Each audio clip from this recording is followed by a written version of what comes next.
Di bawah teriknya matahari terlihat seekor anjing bernama Xehanort sedang di dalam kandang dan akan dinaikkan ke dalam pesawat yang Krager kemudikan.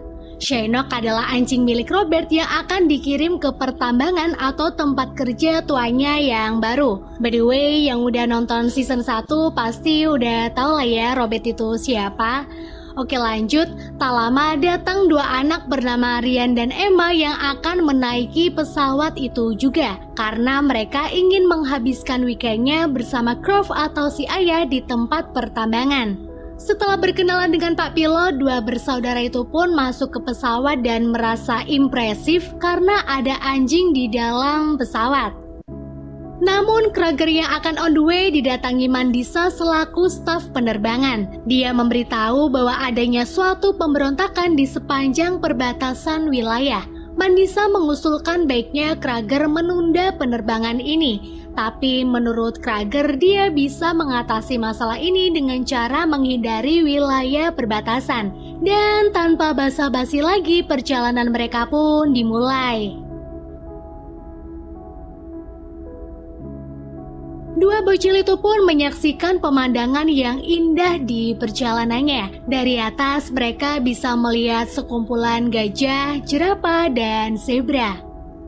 Krager mengatakan bahwa anjing yang ada di dalam kandang itu adalah milik Robert atau atasan ayah Ryan dan Emma. Kemudian dalam penerbangannya, Krager mengambil jalur yang sedikit berbeda untuk menghindari cuaca buruk. Namun sayang sekali, pesawat yang mereka tumpangi tiba-tiba ditembaki oleh para pemberontak. Hingga akhirnya pesawat itu terjatuh dan Mandisa kehilangan kontak dari Krager. Come in please. What is your position? Over.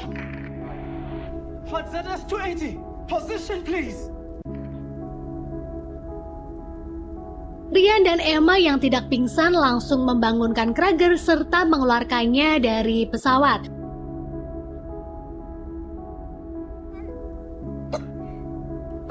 Terlihat dua anak itu juga merasa kesusahan bernafas. Dan karena si pesawat mengalami kebocoran bahan bakar, akhirnya dengan cepat Ryan mengeluarkan semua barang dan langsung menyelamatkan Xehanort. Tak lama setelah Xehanort dan Ryan keluar, tiba-tiba pesawat itu pun meledak. Wah, bagi Xehanort dia flashback kali ya.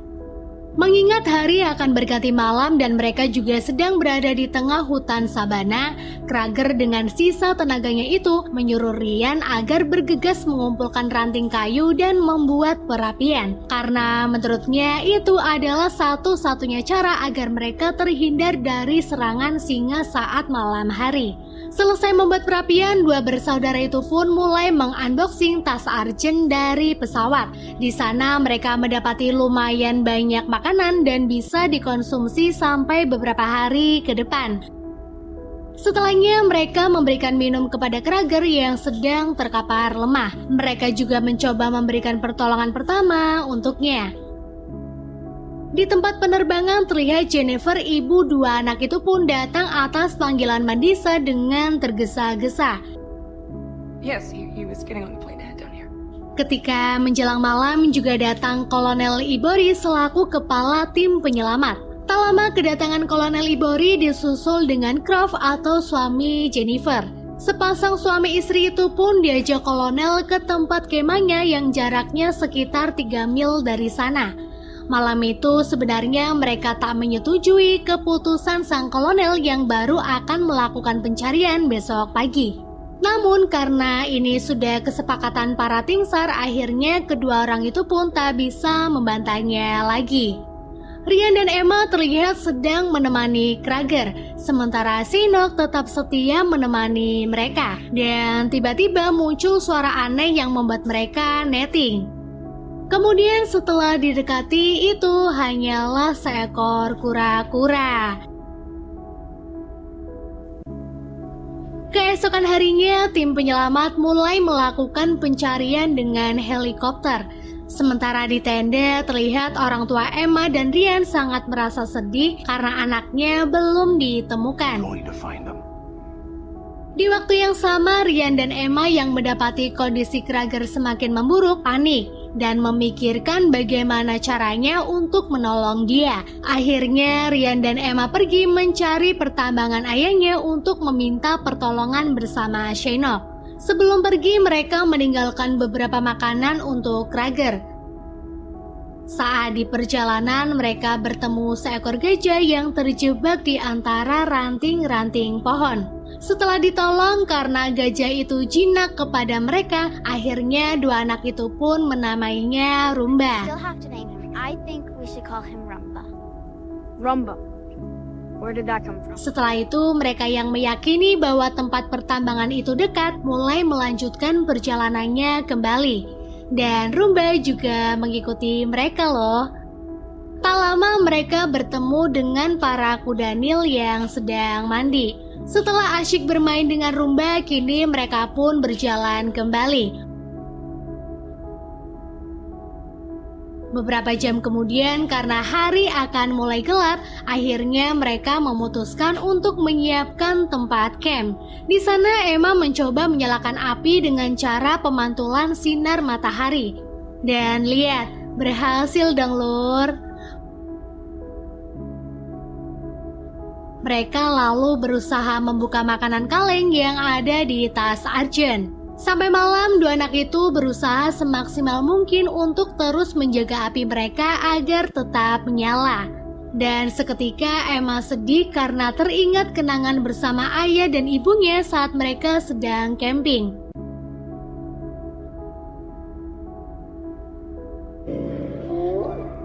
Tak lama terdengar suara dan tiba-tiba muncul Heina yang mendekati mereka. Dua anak itu pun sebisa mungkin melawan si Heina dengan membakar beberapa semak untuk berlindung.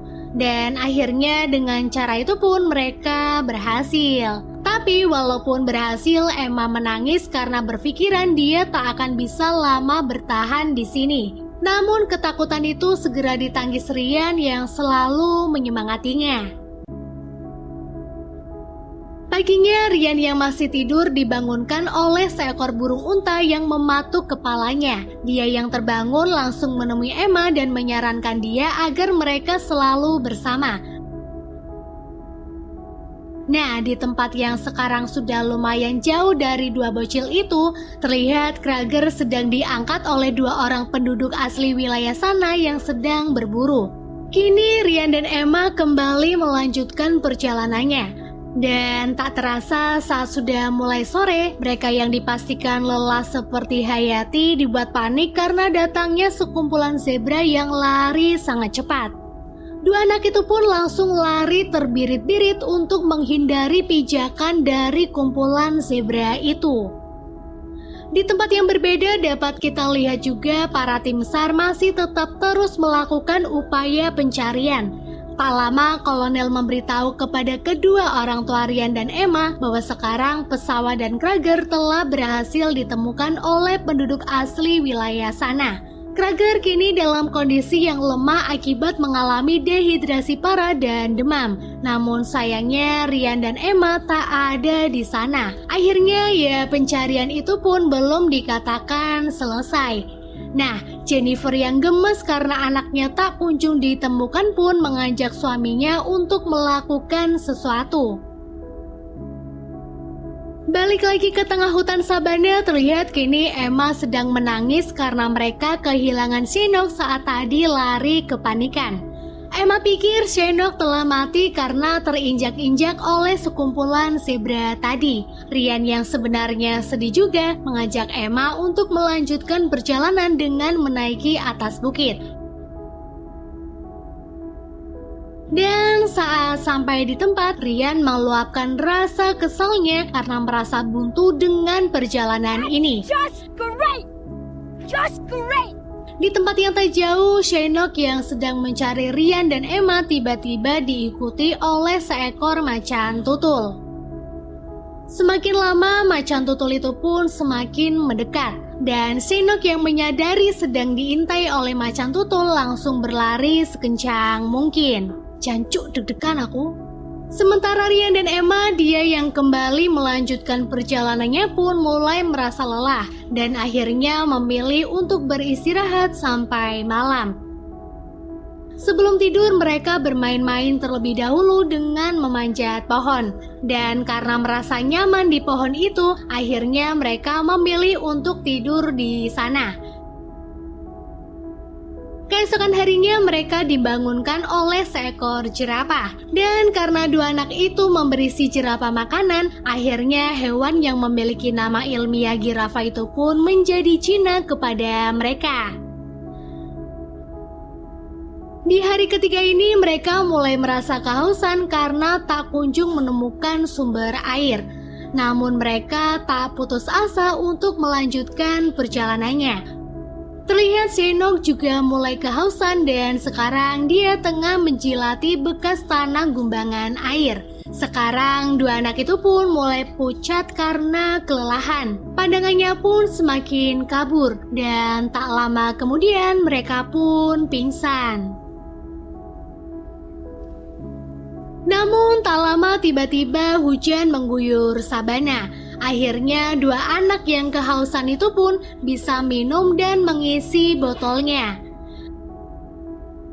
Saat terang, Emma bercerita kepada Ryan bahwa tadi sebelum pingsan, dia merasa ibu mereka datang menghampirinya. We almost died, Ryan. Di tempat lain, terlihat penduduk asli wilayah sana telah berhasil menemukan bekas bakaran api yang Ryan buat.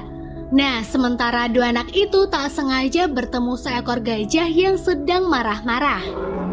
Emma dan Ryan pun langsung berlari, namun mereka tetap dikejar oleh si gajah. Untung saja mereka berhasil bersembunyi di semak-semak. Kini dua anak yang berjalan kembali berhasil menemukan sebuah sungai. Dan karena kehausan, ya tanpa basa-basi lagi. Di waktu yang sama, Croft dan Jennifer mendatangi Kolonel Ibori dan mengatakan bahwa mereka kini tak bisa terus tinggal diam menunggu hasil dari para tim SAR. Mereka ingin terlibat dalam pencarian, namun Kolonel Ibori tak meng-ACC-nya dan dia memberi informasi kepada mereka bahwa para pemburu di desa sana sedang ikut serta membantu pencarian ini. Di tempat lain terlihat Shinnok yang sedang capek dan kehausan didatangi seekor kobra. Dan untung saja Shinnok bisa membunuh ular mematikan tersebut. Balik lagi ke Ryan dan Emma, kini mereka yang akan menyeberangi sungai sempat ragu ketika akan melangkah ke sebuah jembatan kayu yang tua. Emma kemudian mencoba untuk mulai menyeberang sementara Ryan menyemangatinya. Dan Emma pun berhasil. Ryan menyusulnya, namun saat di pertengahan jembatan, kayu tua yang dipijaki Ryan keropos dan dia terpeleset. Kini dia bergelantungan, sementara Emma yang tak memungkinkan menarik Ryan pun terus menyemangati saudaranya agar dia bisa mengangkat badannya. Kemudian muncul buaya yang mendekati kaki Ryan. Emma sudah pasrah dan tak bisa berbuat apa-apa lagi. Dan saat buaya itu akan melompat meraih Ryan, Shinnok tiba-tiba datang dan menolong Ryan.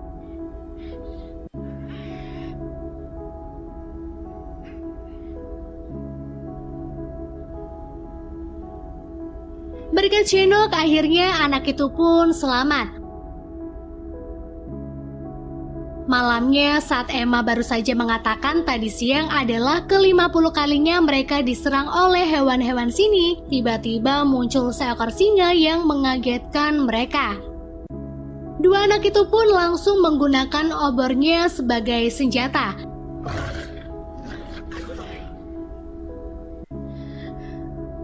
Beberapa saat kemudian mereka pun berhasil mengusir si singa. Namun karena untuk berjaga-jaga agar singa itu tak datang lagi, akhirnya mereka membuat beberapa perapian.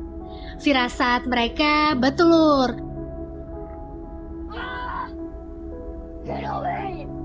Singa itu datang kembali dan menyerang mereka. Ryan yang emosi pun mengeluarkan seluruh tenaganya untuk mengusir si singa. Kini Ryan mulai misung-misung gak jelas.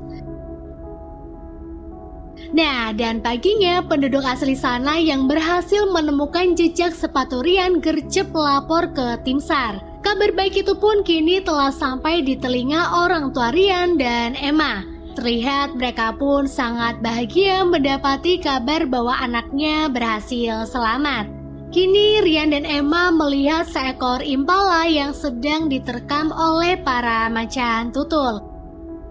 Di tempat yang tak jauh juga dapat kita lihat si singa semalam sedang jalan-jalan. Kayaknya dia bukan kaum rebahan ya lur. Terlihat Jennifer dan Crow sedang mencari anaknya menggunakan mobil dan bantuan lensa teropongnya.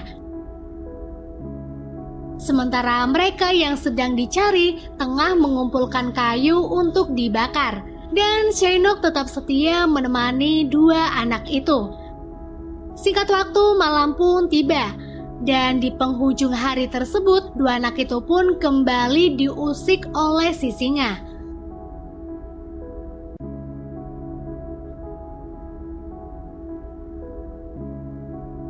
Paginya saat mereka melanjutkan perjalanan kembali, singa yang semalam juga ternyata mengikuti mereka dengan muka yang siap menyantap. Dan saat sudah lumayan dekat, Ryan Emma yang menyadarinya pun langsung lari terbirit-birit bersama Shynock. Mereka kemudian terguling dan tapi hokinya, dua anak yang sedang haus itu menemukan sebuah danau. Nah, saat mereka sedang meminum air danau, seekor buaya tiba-tiba mendekati mereka. Lari dong dua bocil itu, dan ketika mereka kesusahan untuk naik ke tanah yang lebih tinggi, Rumba tiba-tiba datang menolong.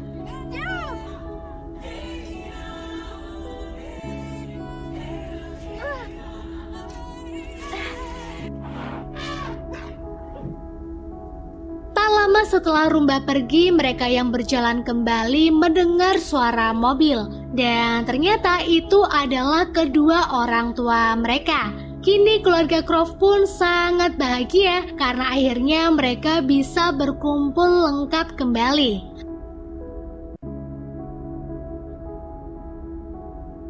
Di akhir scene terlihat sambil mereka berjalan ke mobil, Ryan dan Emma sedikit bercerita beberapa hal yang pernah dialaminya selama di hutan. Seperti Ryan yang kepalanya dipatuk burung unta, mereka yang diselamatkan Rumba, dan lain-lain.